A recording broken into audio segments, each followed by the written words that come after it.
বাংলাদেশ ইসলামী ছাত্র শিবির সভাপতি নিযুক্ত হয়েছি।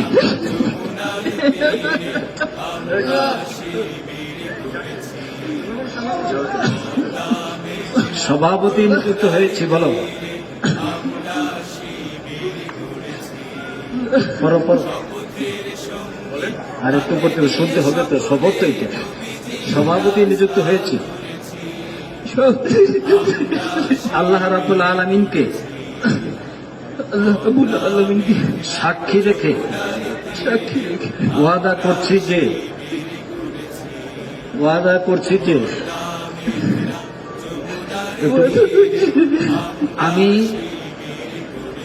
আমি শিবিরের মূল উদ্দেশ্য হাসিল